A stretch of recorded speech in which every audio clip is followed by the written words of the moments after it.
Humans of planet Earth! Welcome back to JRE in a nutshell. Today we're gonna talk about Chris Distefano. This has been the fucking most boring and worst interview I have heard in a long time. Long time. I was so tempted to just quit halfway, but I don't quit shit. Still, fucking torture to listen to this dude. I will tell you why, but before I tell you about subscribing, liking, and reminding you to press that bell, tell your friends, please, and follow me in all of this social media, share, and all that cool shit. So, now, Chris Distefano. So, before you think I'm a hater, let me tell you what I said about this interview last year when he came around. And I was a lot nicer back then. Now I don't give a fuck, but I was a lot nicer back then. So this is what I said. So let's start with Chris Distefano.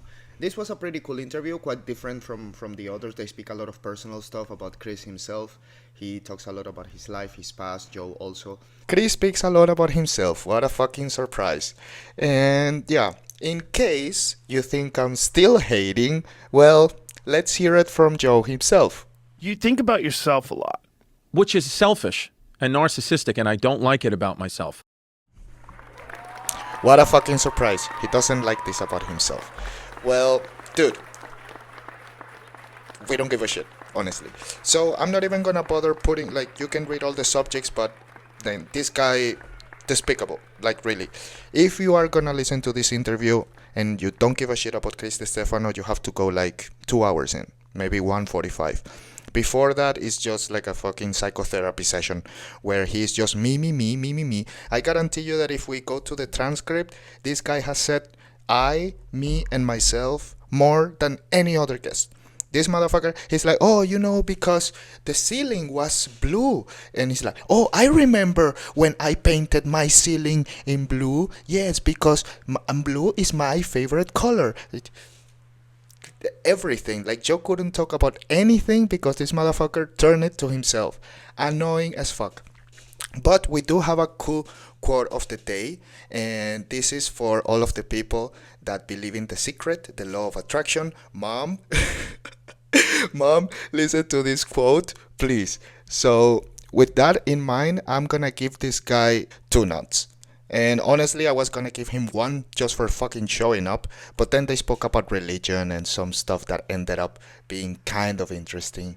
So yeah, they got an extra nut, but horrible, man. Don't fucking waste your time.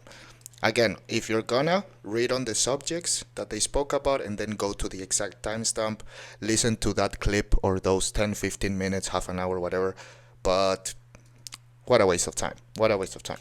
So I remind you that I have nothing to do with Joe Rogan or the Joe Rogan experience, and like I said, description, movies, but they spoke there's some movies there in the list this time, some books, and all of his stuff.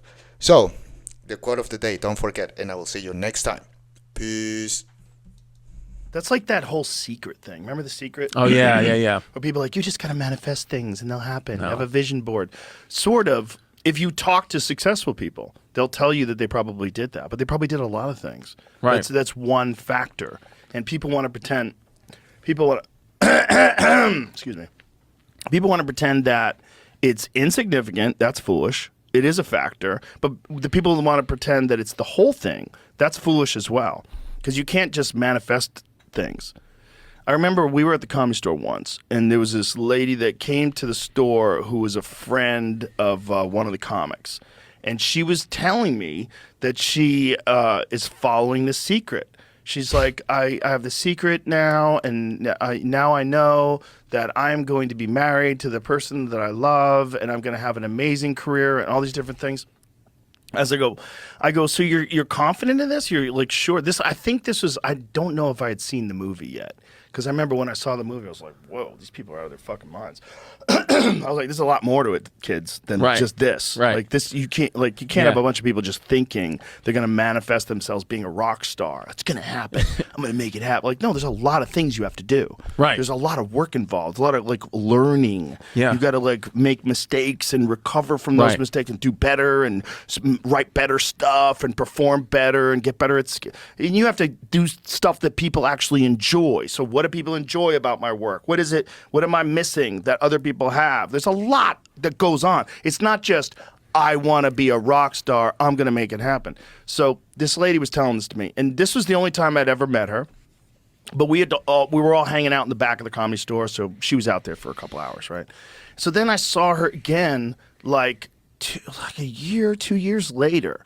I was doing a show at another club, and I ran into her outside. I go, "Hey, how you doing?" She goes,